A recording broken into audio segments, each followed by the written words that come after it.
you guys on. Okay. I can now give the sign to the Zoom master. You can record from this moment if you are ready. Yes. Yes. Hello, everyone. We are in the middle of the first day of the film festival. Festival Galactic 1. This is the presentation of the baby film. We are here with director of that film. With us is Chris Hopkin. Hello, Chris. Hello. And also there is Gordon Meredith, who was the actor in the mentioned movie. Hello, and welcome to this session. Hi, nice to be here. Nice to have you here. I would just like to say a few rules about these sessions before we watch the film. I will now put a link in the chat. And that is the link for everyone who wants to watch this movie. And also after we watch the movie, participants can ask you questions via this chat, or they can ask you directly. That is for this first part of this session, and we will continue with interview after the movie, if that is okay with you. Yeah, excellent. Yeah, fine, good. So we see you soon. See you soon. All right, see you soon.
Now start.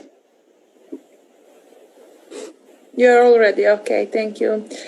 At the beginning of this part of the session, I would like to ask a few questions and talk with Mr. Hopkin and also with Mr. Meredith, and also to say to all participants that they can ask them directly or through this question and answer session. I would like to first ask Mr. Hopkin, because we have opportunity to read that this film is based on a short story. Yes, that's correct, yeah. The same name. How hard is to transfer words to the screen? Well, I worked very closely with the writer of that story, also wrote the screenplay for this. So we worked very close together in terms of how to take it to more of a visual medium. So it was quite a natural process. I think it took about 2 months back and forth. Okay, thank you. I would also like to ask you about a main idea. What was the main line that led you from the beginning to the last scene of this film? Because it has a lot of connections between parts. We have a few main scenes, but they all have one line that is visible through the film. I think family seems to be the thing that ties it all together. This idea of relationships and family is the entire kind of backbone of it, I'd say, especially the baby. Yes. How did Mr. Meredith experience this role? What was the most challenging to bring to the audience? Call me Gordon, by the way, if you will. The most challenging, I think, was trying to keep warm whilst we were filming it. Was one of the most challenging things. It was very cold in the North Sea. It was very cold. It was very cold, yeah. So, yeah, I think one of the most challenging things was to get the right the right kind of approach to the character, because it's a fantasy film, so there's a lot in it that's very surreal, but yet he's quite a down-to-earth, grounded character within a very odd and unusual scenario. So I think that was one of the most challenging things, was trying to get that balance right between his character and the world that he was inhabiting. Thank you. We also have one comment here in the chat. Marcin said that he also want to ask about whether he said he is sure that that was freezing cold there. Yeah. About this. One special segment of this film is also music. I think traditional music for that part of the United Kingdom. Does it have some special role also, or maybe do you want to give us some special effects, to transfer some message with that music? That is probably a combination of your tradition, rituals, and whatever defines one nation. I don't think there's any. I also, but also I must underline that music is universal for all people. It's not only specific of one country, it may be, but at the same time, we all can enjoy in any kind of music. I like that there were several key aspects of this that showed contrast. You know, like Gordon was saying, how his character was kind of a down-to-earth guy in an abstract world. I like that the the film itself was quite, fairy tale folk. It was very kind of grounded, but the music was this kind of, it was really juxtaposed. It didn't really fit, and I really liked that the guy who did the music did an incredible job of, while making it feel like the emotions hit. It was a completely different kind of score that you'd normally have with this kind of film. And yeah. I mean, there's nothing traditionally British or English about it. It's just I mean, it's an electronic sort of synthesized soundscape, isn't it? Which kind of adds to that otherworldliness, I think. It just seems to hit the right note, really, doesn't it? Yeah. And what about the main picture that we have seen? It's about pipe. What is the symbolism of that pipe? This, I think, is an entire thing on its own. I think we when we first started talking about this film, we were looking at the interpretations of it. And the bagpipe especially, it's the question. The big question is whether it was always the baby, because the woman always saw it as the baby, or at least the parts of it as the baby. So it's whether she was delusional or if the bagpipe maker was delusional. But it always represented that kind of.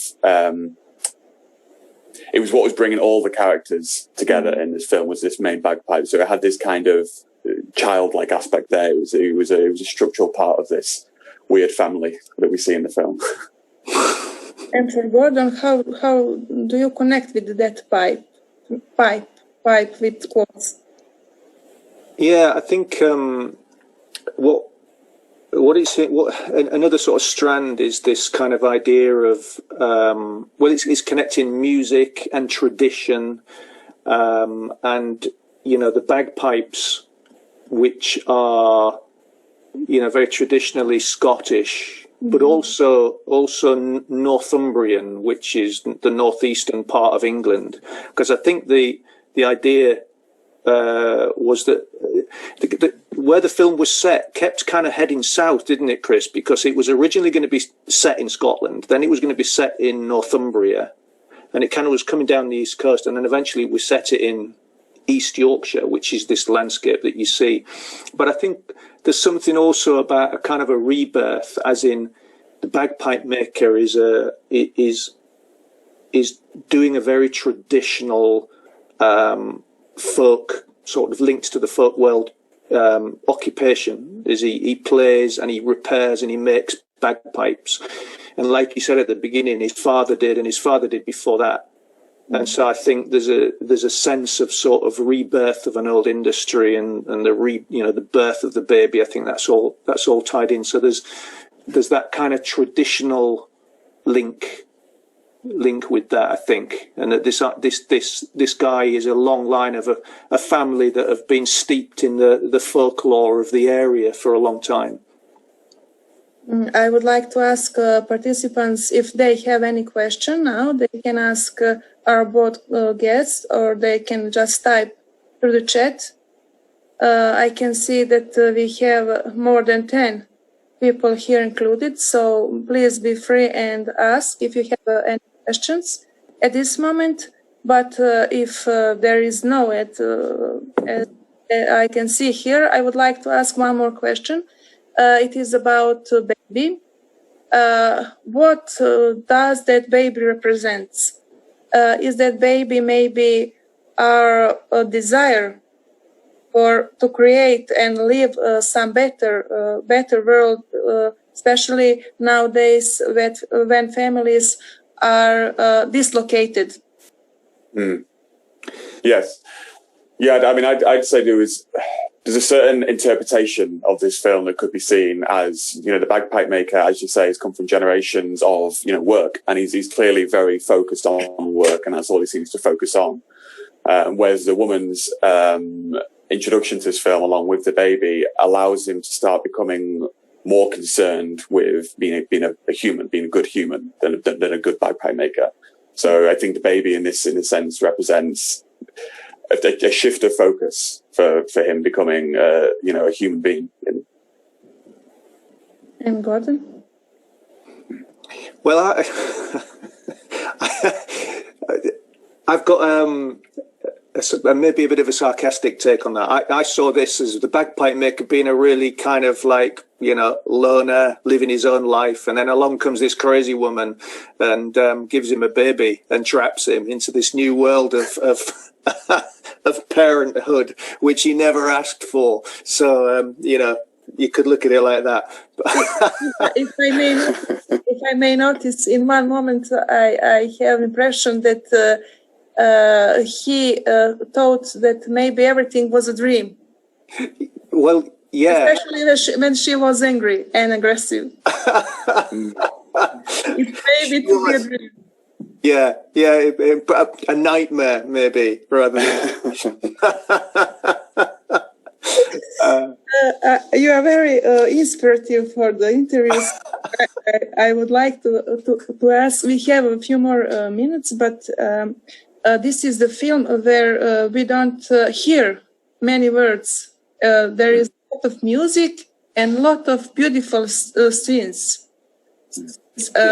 How hard is to make that kind of film with so small numbers of words, and how to create all that scenes to be so realistic at the same time, if we can use that word and connect it to the fairy tales.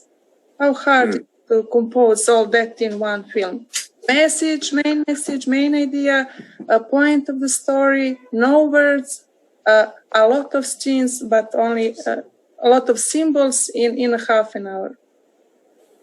I think what was very important to us as we were making this is we wanted to make sure we felt as if we were just drifting through the story. It was a very kind of floaty experience. So there are certain scenes, like especially the day after the bagpipe maker goes down to the sea for the first time, the next day we see him looking out the window, and there's that shot on Gordon that's there for about a minute or so, and it's just him, going through the motions of what he's thinking of. And it was always very important to us that we allowed that space there. We allowed us to try and get into the world that they were in. And a large part of that was that we didn't want to flood it with too much dialogue. We didn't want to over-explain things. We didn't want it to become, too ordinary in that sense. So it was actually, once we'd found the right approach, it was actually quite organic to create something that we did. And Gordon, your impressions for the end?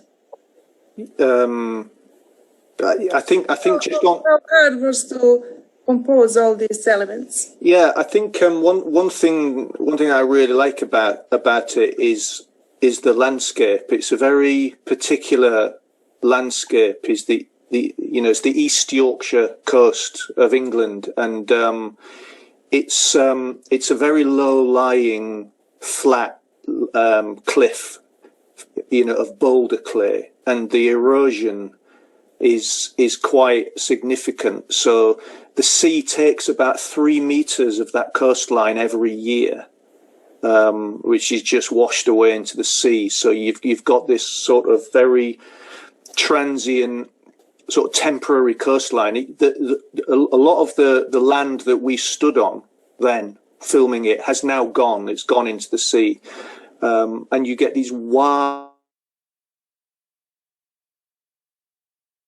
cinematography. It is as much about the beauty of that, and so I really like just the long silent pans across the sea and the cliffs, and I think that's one of the treats of the film for me is all of that, and I think also the fact that the characters are very much of the land. They live hard. They live outside. They're wet. They're dirty. They live in little hovels. So there's a real connection, I think, and between what the world, which I really like that about the film. Okay, thank you. We have finished this part of this hour, which was reserved for us. I just want to thank you both, to thank you all of the participants who were with us in the last 50 minutes. You were wonderful for cooperation. Wish you all the best. Thank you. Thanks for watching. Thank you very much for having us. Thanks, Andrijana. Thank you. Bye-bye. Bye.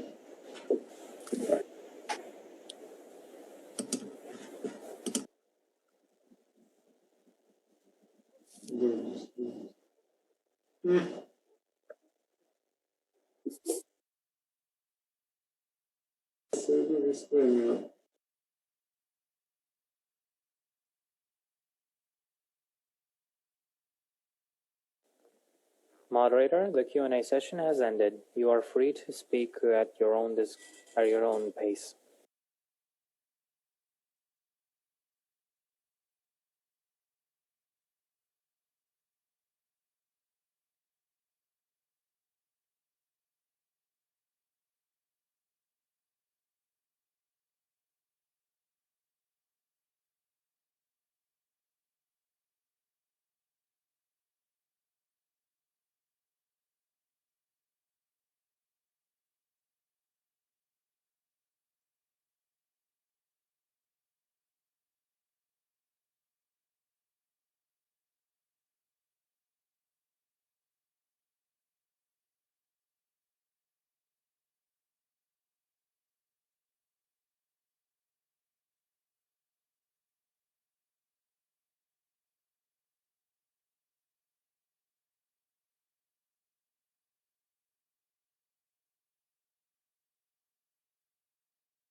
Okay. It's a ghost in the machine. Don't worry. Yeah, I was curious about that film. Let me see. You can see it. It's in the official selection page. Yeah, I was planning to. Yes. Yes. No, it appears I'm not able to use the webcam. I'm sorry. Yes. Let's take it like that, and we can begin, I think. Okay. Whenever you like. Hey, if you want. Yes. Sorry, if you want to send over the link again, I can give it a try with the Zoom app. But just let me know. Post the link in chat. One moment. And after that, I will give the microphone to Kristi Vikol, who is the moderator. Okay. He will be the one that will conduct the meeting. Okay.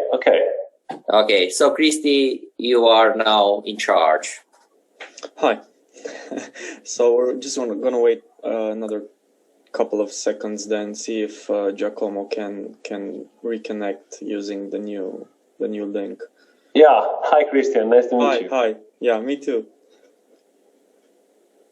Okay, let me see if I got another link, because I went in very early. I think it was 20 minutes before the official hour of the panel of the chat, and I was in for a while, and then suddenly I was thrown out.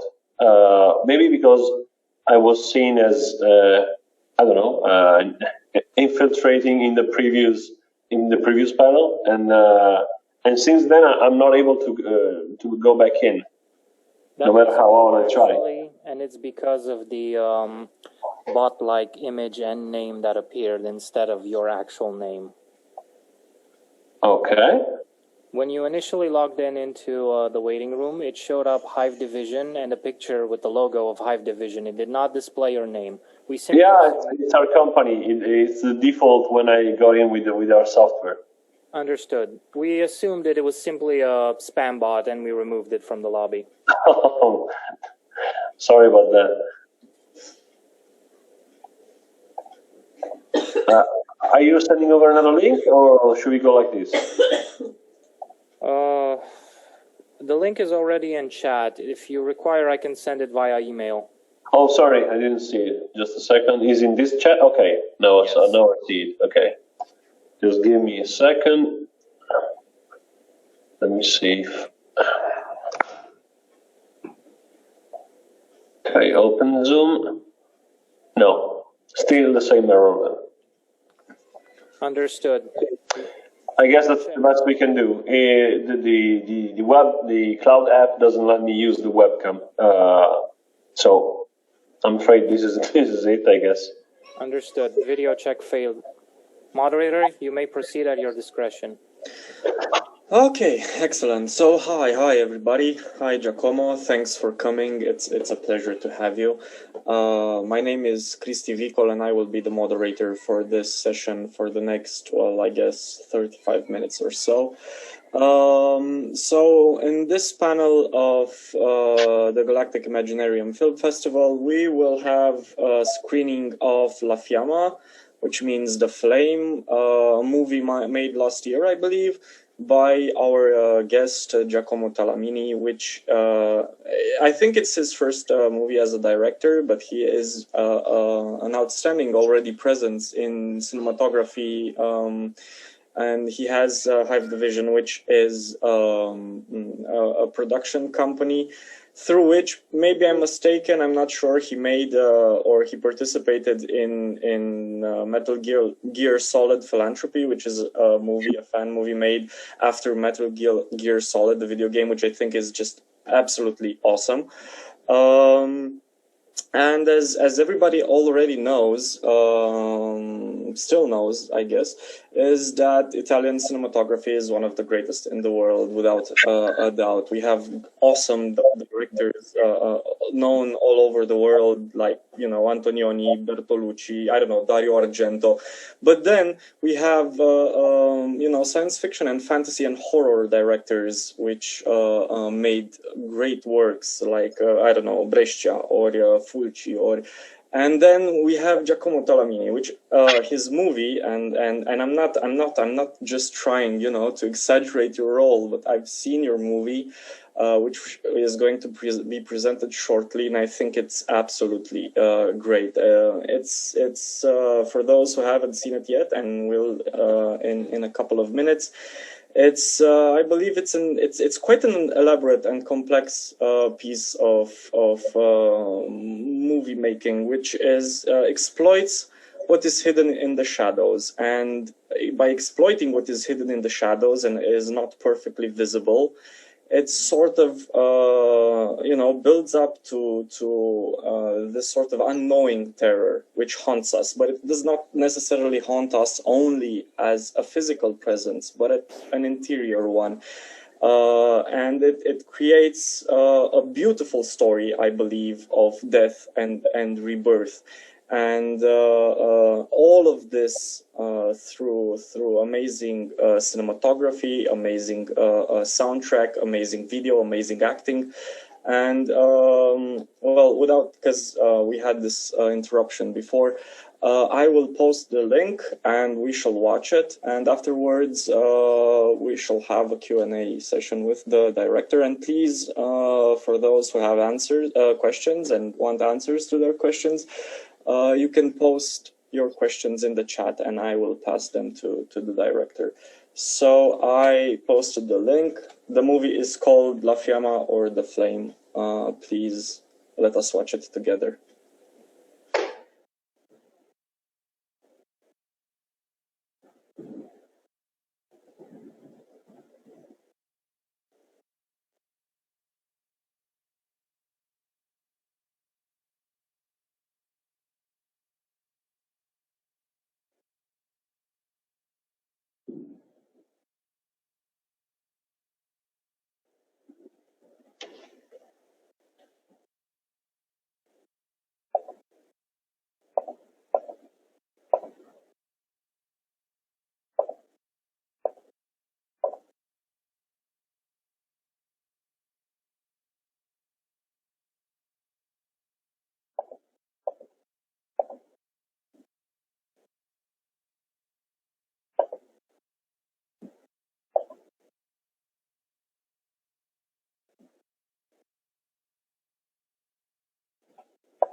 finish watching the movie?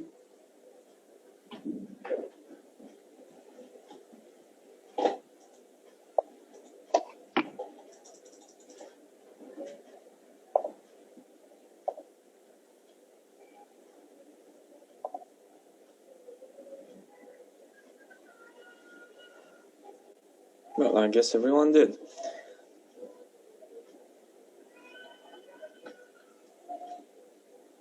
Okay. Welcome back, Giacomo. Now you have a picture, but not a video. I'm sorry about that. Thank you for sending us this movie. I will ask you a couple of questions, maybe short ones, and then maybe if anyone from the people participating have some questions, please write them in the chat and I will pass them along. So first of all, I would like to ask you, can you hear me? I do, yes. Sorry, I just missed the first few seconds because of computer problems again. Excellent.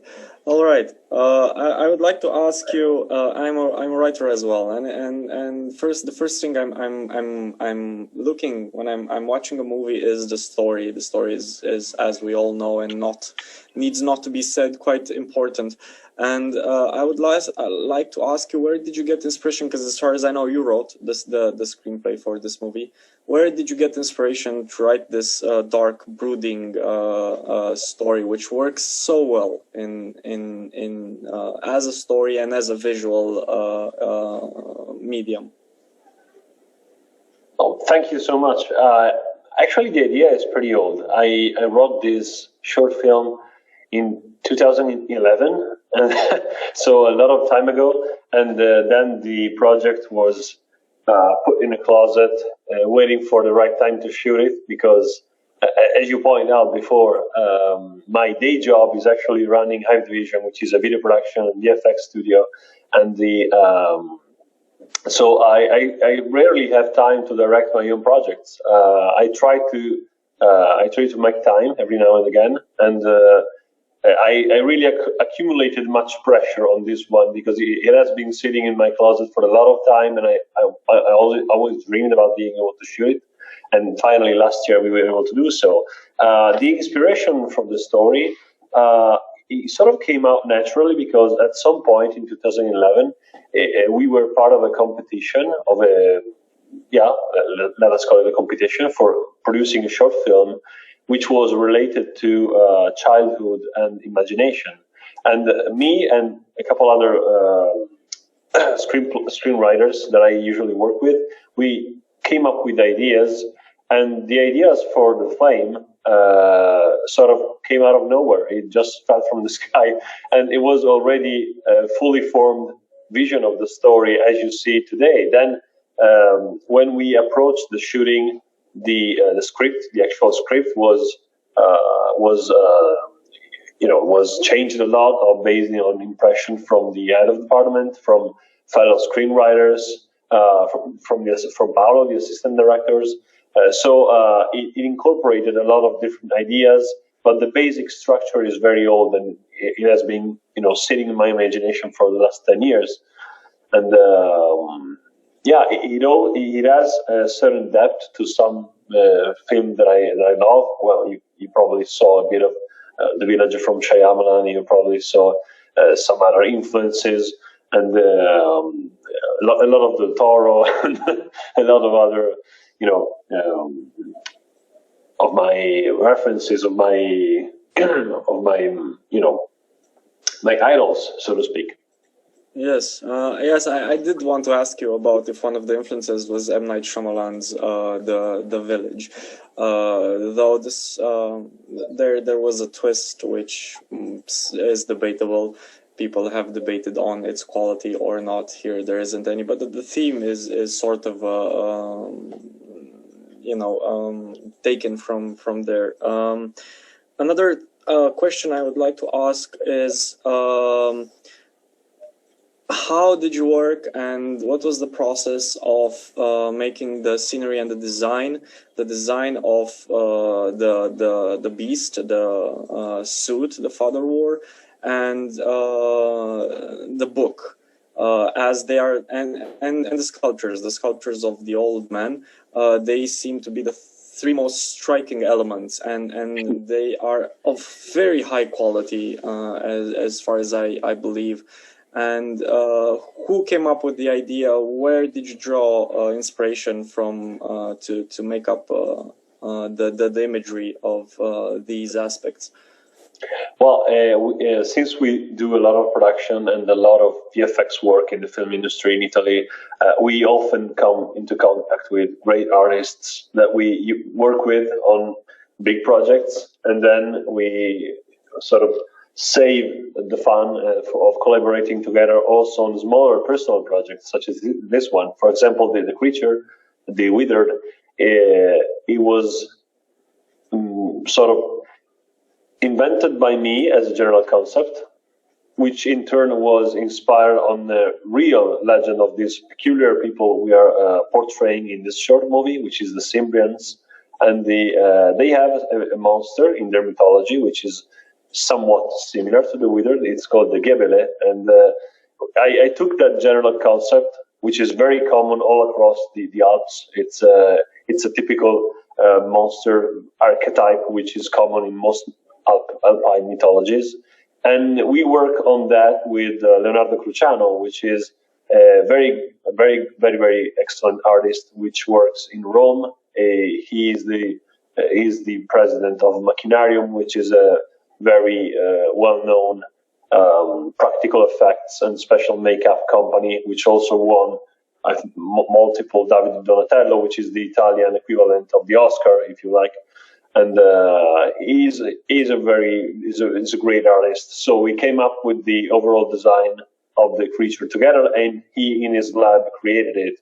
And it was a tough challenge, of course, because it needs to be frightening enough when you're barely seeing it, hiding in the darkness, or maybe not really having a grasp of how the texture of the actual look of the thing. But then can I spoil, I guess, because everyone in the chat saw the thing. So, but once it turns out it's just a costume, you sort of need to see that it's made out of poor materials that are accessible to people living in the mountains. So it's relatively, well, it's not easy, but it's a straightforward challenge to create a terrifying monster. The very big challenge is to create scary monsters, which is made with very poor, low-level, accessible materials, which can be put together by untalented people living in the mountains and living off, wood cutting and I don't know, doing that sort of very,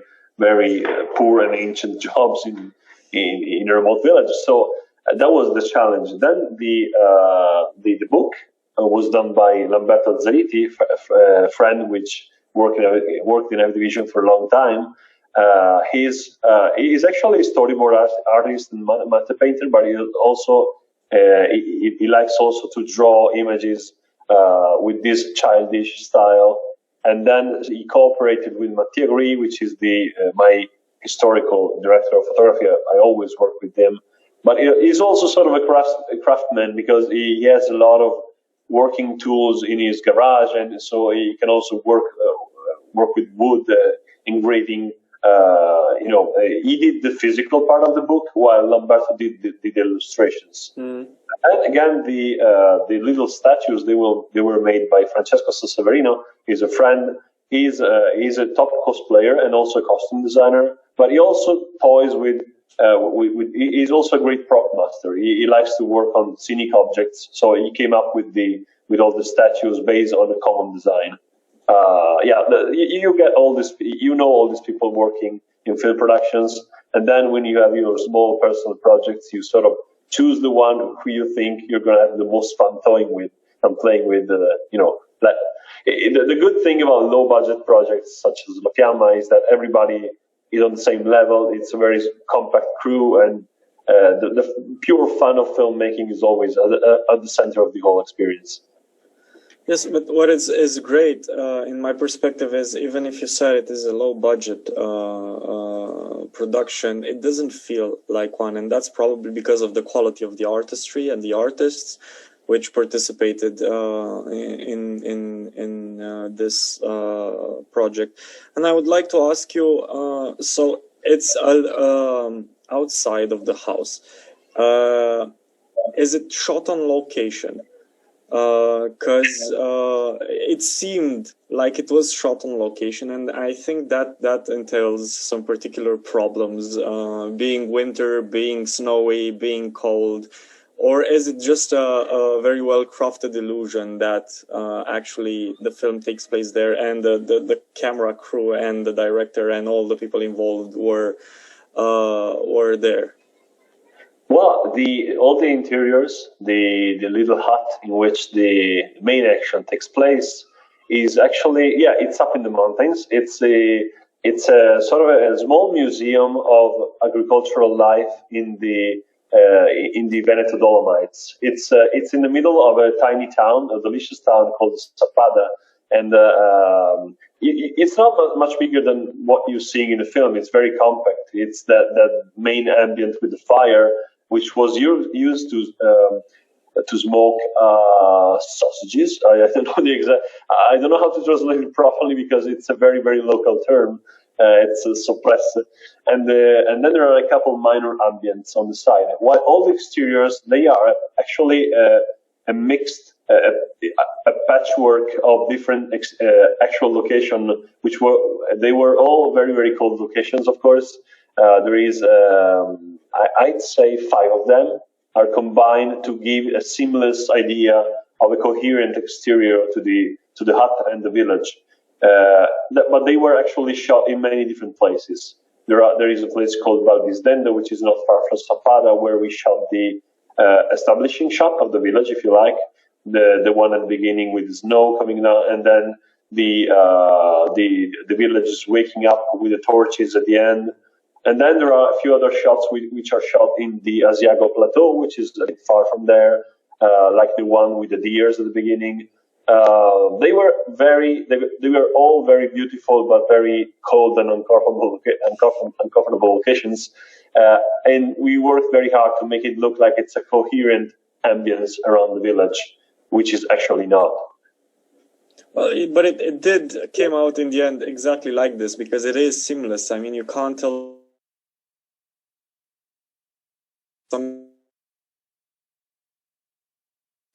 make you think that it's not shot in the same location, which leads me to my next question. So it's shot in a mountainous region, and the action takes place there somewhere back in the 18th century, maybe even longer than that. And someone asked us, Laura asked us, I was very intrigued about the language. Can you tell us what language they used and why did you choose it? And I would correlate this to maybe giving us a few details about, because you said that these were real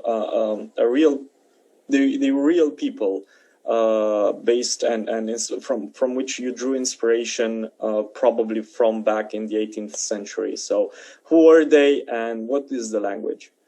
Well, the language and the people, it's Cimbrian. Cimbrians are. It's a very interesting story because it's a population, at least in there are 2 theories about the origins of these people. One is the so-called mythical origin, which goes back to the ancient Romans. Around 170 BC, there was this population which came from Denmark, from the Denmark or southern Sweden, which invaded the Roman Empire, and they were defeated by the Roman legions. And there is no clue about what happened to them after this decisive battle, in which they were repelled by northern Italy. There is no actual proof of where they went. But then, 1,000 years after that, around 1,000 after the birth of Christ, during the medieval times, there was, and this is documented, this is actual history, there was a number of Bavarian, southern German families which emigrated from Germany and went south towards Italy because they they suffered a number of consecutive very harsh winters in Germany, and the crops were dying, so they were literally starving. And so a number of families, the theory is about a couple hundred people. So it was a very minor migration. They went south, they crossed the Alps, and they established themselves in these very peculiar and very dry plains, which are just north of Venice. And they are like 20 minutes from my office. So that's how I know them very well. Are the plains between the regions of Veneto and Trentino Alto Adige. So they established there. Of course, they at the time they spoke medieval Bavarian, so a very German-sounding language, and they become a language insula in a way. They stay isolated in these high plains and have very light, very rare contacts with surrounding civilizations. Eventually, the Republic of Venice or the Trento, Principato di Trento, and they had these contaminations and these contacts with surrounding populations. So this Bavarian language sort of got mixed up with Venetian. There are a few Italian words if you paid attention to the lines, and he got farther and farther from his ancient German origin and become a bit mixed with Italian. So it's a very unique language, and I have always been interested in this specific language because one of my favorite writers, which is Mario Rigoni Stern, is a famous Italian author, which wrote mainly about the Second World War and about the life on these high plains when he was a child. He died a few years ago. Most of his work has been written during the Second World War or right after, and his native language was Cimbrian, and he always talked Cimbrian with other people in his family or other people living in Asiago, living in those areas. And but that language then was almost entirely wiped out by the First World War and by fascism, because Mussolini couldn't stand for another language talked on Italian soil that wasn't Italian, so he sort of he actively tried to suppress the use of Cimbrian, and now only a couple hundred people speak it, all concentrated in a single municipality, which is Luserna, which is where I met Andrea Nicolussi, which is the person who helped me translate the script into Cimbrians and had me record some demos of the lines acted in Cimbrian, which I in turn used to speak with the young actors and teach them the language, because they are Italian actors, they do not speak Cimbrian. It took us months of training to reach the level you saw in the film, and I'm pretty happy about it. Also because they're very young actors, and I must say they really gave their best. They really worked hard to reach that kind of level with Cimbrian. It's very tough language to learn. Well, that's amazing. Well, I have to ask you, do you have a Discord account? Because unfortunately, we'll have to stop this session here as the next one will begin in 5 minutes. But we could continue this conversation on Discord if you have an account. I do. Okay, then we could, Marius, could you help Giacomo go to Discord and we shall continue there. Anyway. There is a voice chat. This is just like Zoom. It's called Program, and there we can use that room to continue the discussion. And we invite all the participants here on Zoom, if they have an account, to go to the Program chat room, voice chat room on Discord to continue, because I also have some questions for Giacomo. Okay, I go to Discord now then. Excellent. Okay. Anyway, as a wrap up for this particular chat, thank you all for coming and thank you for watching the movie, and please enjoy the rest of the festival. It's going to be as great as it was until now. Thank you. Thank you. And use the link on the chat. It's the link of our Discord server. Okay, I go there now. Thank you. Okay, thank you. See you later.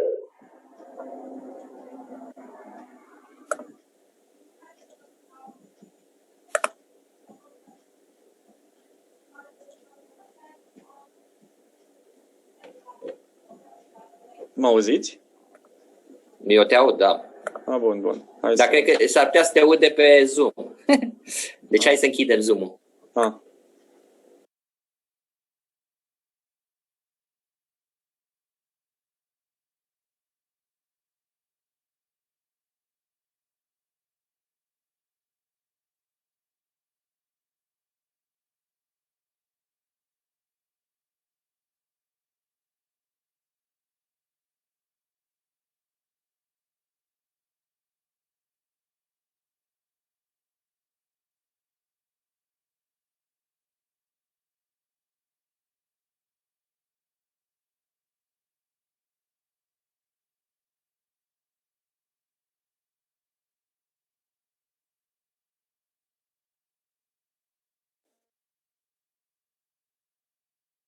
What just happened?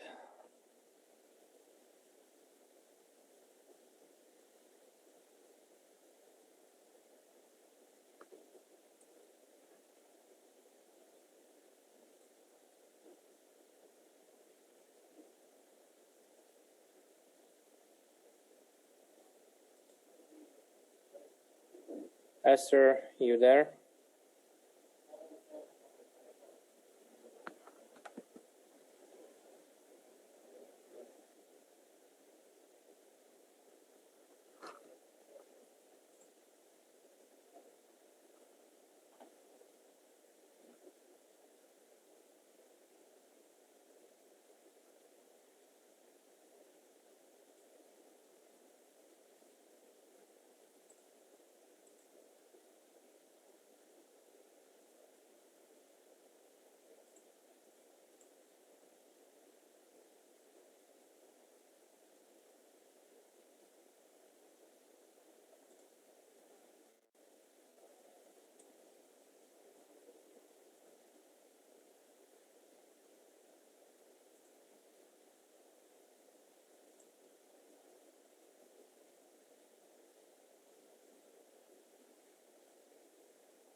Okay, so I don't know if you can hear me or not, but people are starting to show up. This is our only chance to talk.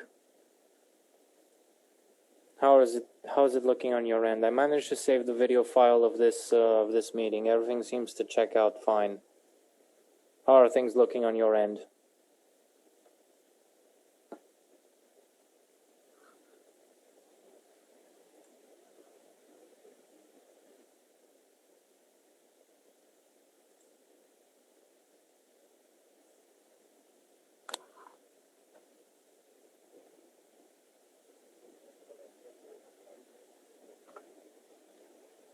Okay,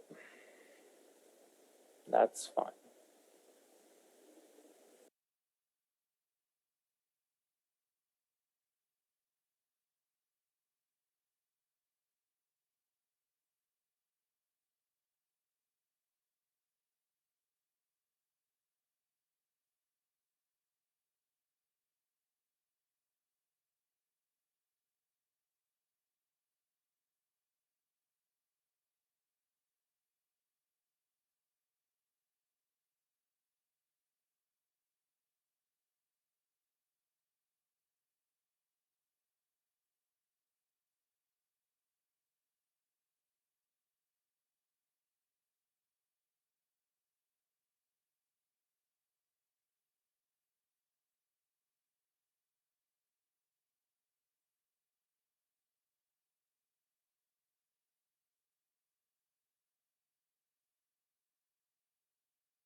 Cătălina, ți-am trimis înregistrarea de la ultima sesiune de Q&A. Te rog să verifici și să-mi confirmi.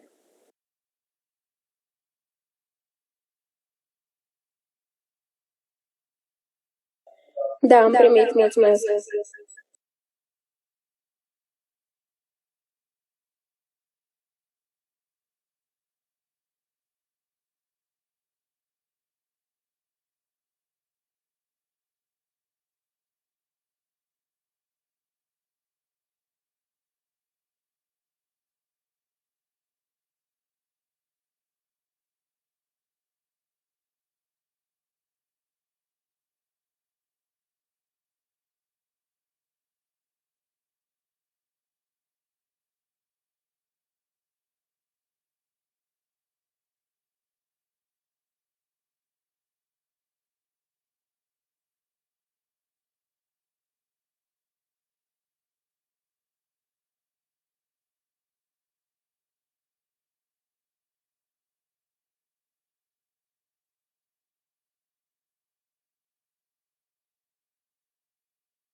Moderator has arrived. Please perform video and audio check.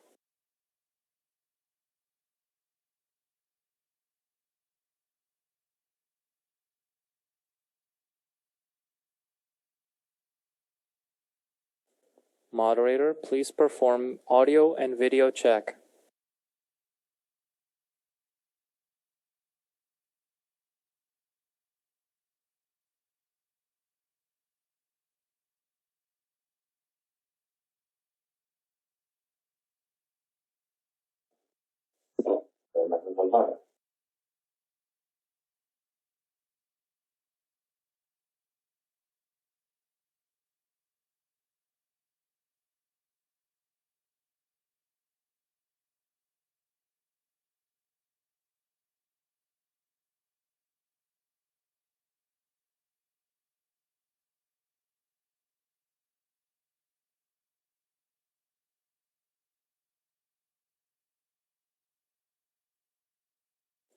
Video check confirmed. Please perform audio check.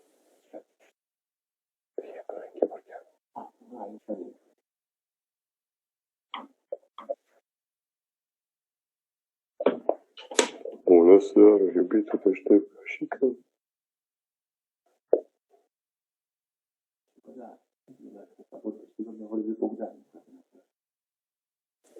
Audio check confirmed. Se cheamă filmul?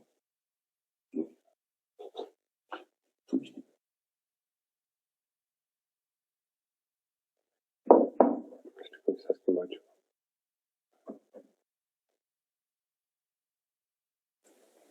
Am făcut verificările preliminare necesare. Moderator, când ești pregătit, dă-mi un semnal să pot începe înregistrarea. Sunt pregătit, putem să începem. Nu avem invitați care trebuie să sosească, corect? Dacă nu avem, atunci începem între noi, nu? Recepționat. Încep înregistrarea în 5 secunde. Ok.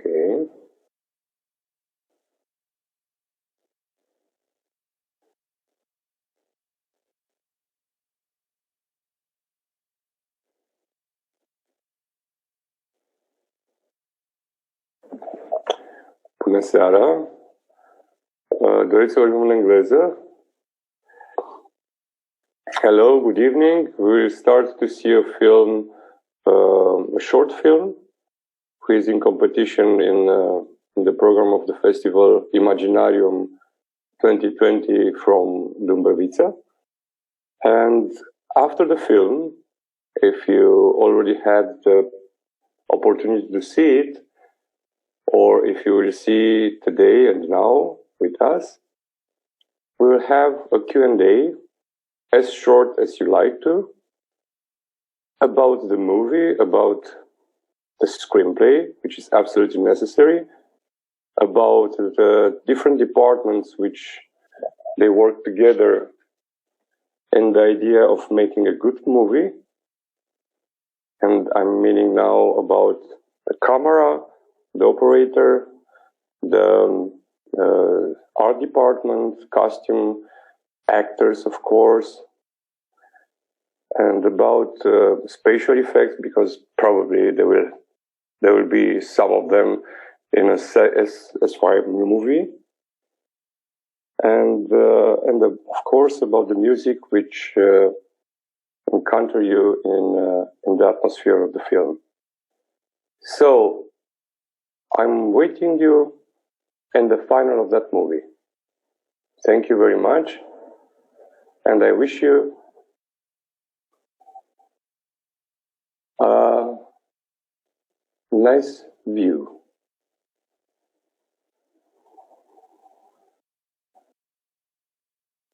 Let's start with the film. Recording has ended.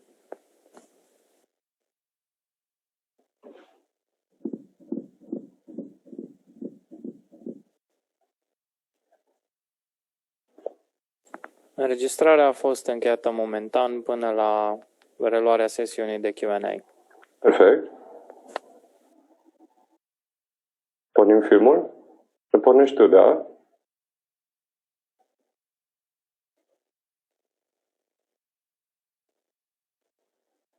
Filmul poate fi vizionat pe platformă. Pe platformă, ok, atunci trebuie să intrăm pe platformă. Mulțumesc, intrăm și noi ca să putem să vedem împreună și să avem o discuție după, da?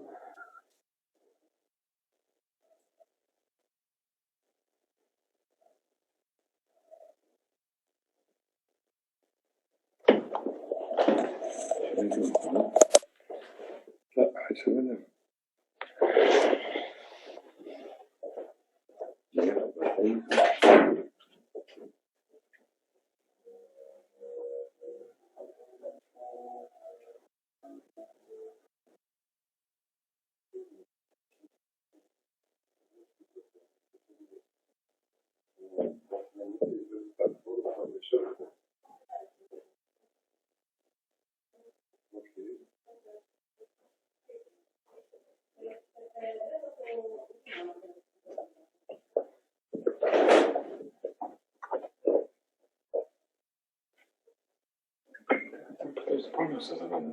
Am deschis platforma.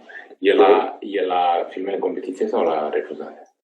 Da, nu știu, e filmul care trebuie să fie la ora 7, bă, nu. Știi cum se cheamă, nu? Nu. Ai numele filmului, măcar? Nu.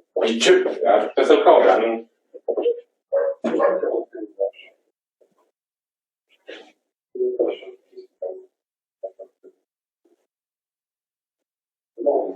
De moment? Hai să văd dacă e pe aici. Da, da.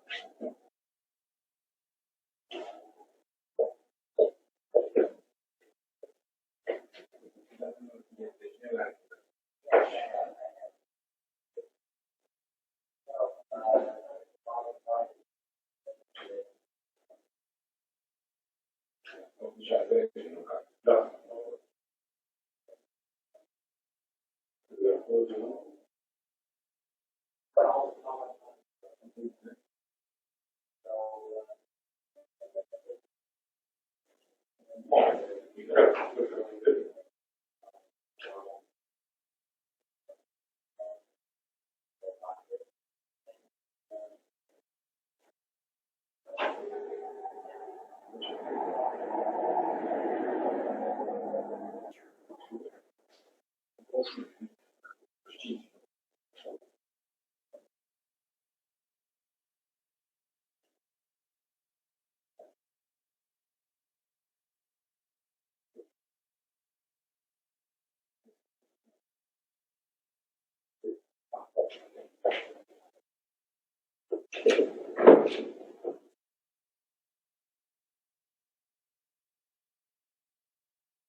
have a question, Randy. Talking about brushing and painting, I have a question from Martin.